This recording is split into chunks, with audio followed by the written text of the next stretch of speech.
Hi, Clarissa Mosley. We're going to take a deeper dive into looking at the dynamics around boundaries and setting boundaries. And we're particularly going to focus on the negativity that arises around boundary setting with other people. So in order to set clear boundaries, you need to really know what your values are and what you will and won't do in a relationship and what you do and don't want. But articulating these boundaries in a relationship can lead to difficulties and power struggles.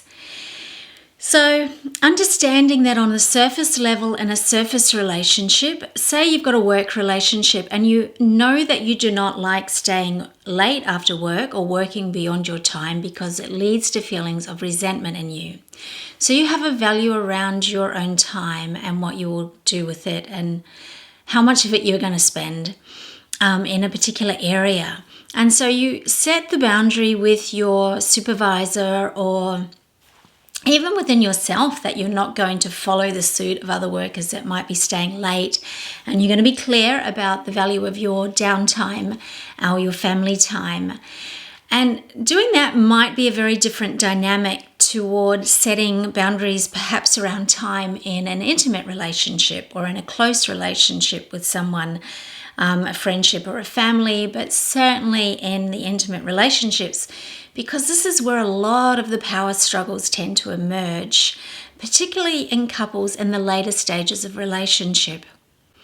Now, I'll backtrack a little bit and just explain why all the murky stuff comes up in the depths of a relationship and not in the initial stages. So as that relationship becomes more serious is when all the issues start to arise. So early stage relationships, honeymoon stage, everything's wonderful. People are in agreement with each other. Everything seems bright, rosy, optimistic, and seems really close and warm and connected. Then, as the relationship settles in and it becomes more permanent, particularly when you actually overtly make it permanent and say, right, this is a serious relationship, we're engaged, married, going to stay together, live together. When that relationship becomes more permanent, that's when all of the family issues come up.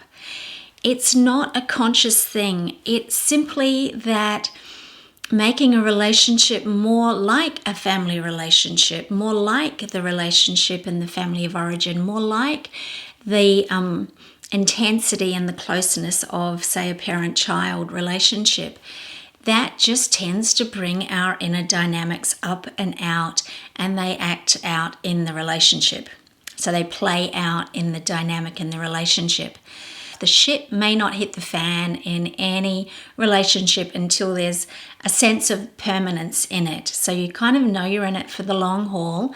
The boundaries of looking good and being sweet and kind and appeasing have dropped a little bit, and more of each person's needs that may go way back, even out of their awareness, start to rise to the surface. Now, I think this is a good thing. When I'm working with couples, I like to emphasize that this is where we can really start to do our work. I believe that we have these things happen in our personal relationships, in our interpersonal, intimate relationships, for the point of healing. We have stuff, like everybody has got issues of some sort or another.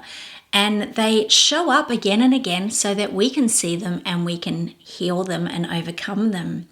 Now, if people can look at things with this kind of optimism, it can be more therapeutic than going into the reactive blame game of trying to make the other one wrong or the other one responsible, because that is where a lot of the power struggles come up.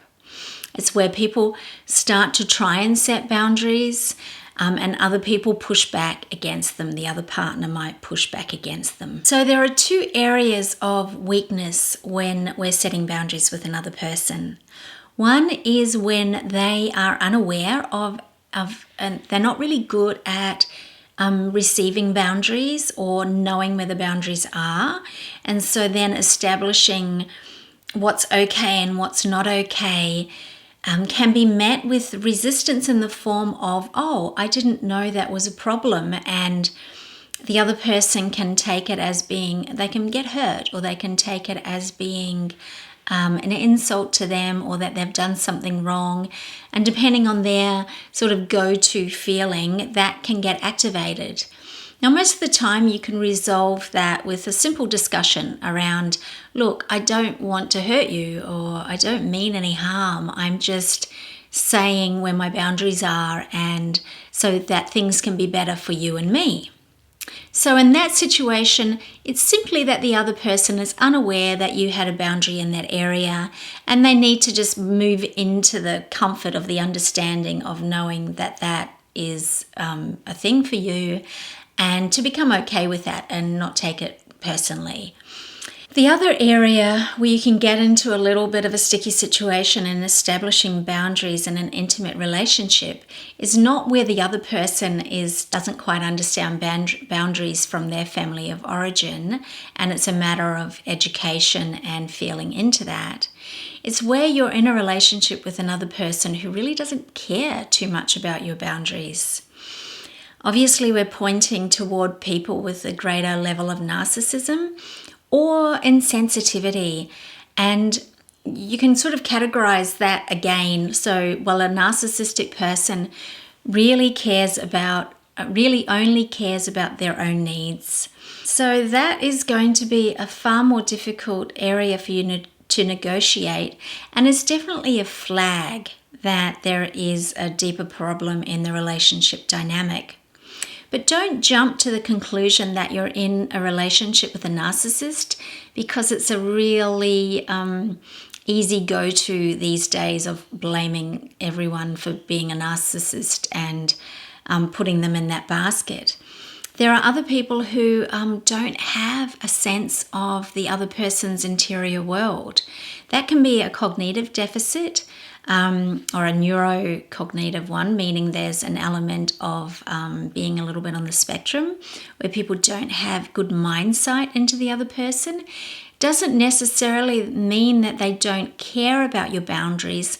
Then it can be a lack of understanding that you have different thoughts and feelings and ideas to them. And that isn't really true narcissism. That's actually a blind spot.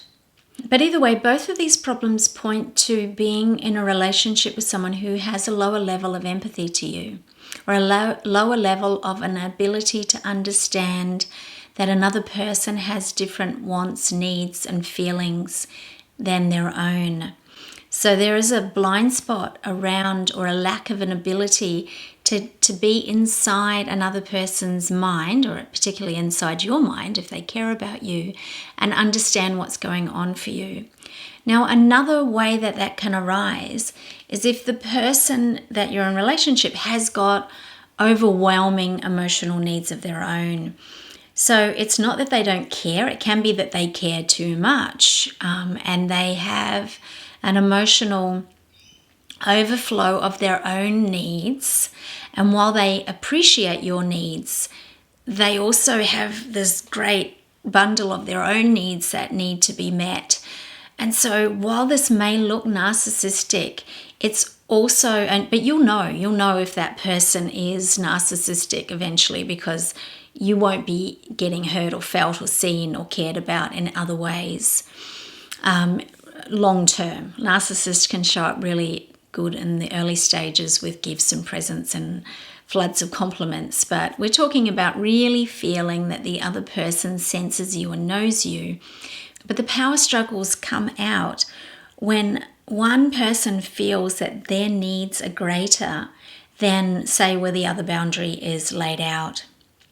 And so that's where you can get into several different areas of issues around power struggles. One is with a person who's unaware of boundaries and how to have clean and clear boundaries. One is with a person who doesn't care about other people's boundaries because their needs are the most important things in the world. Then there is the person who has more needs than you have. So it's kind of a power struggle between their needs and your needs. And the final one is with someone who doesn't really have a good sense of empathy in terms of mindsight, in terms of getting inside someone else's mind and understanding that they have different needs and wants and feelings. And so, yes, you can see there are different areas and different ways that power struggles can emerge in a relationship around the area of setting boundaries and different people's individual ways of reacting to boundaries and the amount of needs that are urging to be met within a relationship.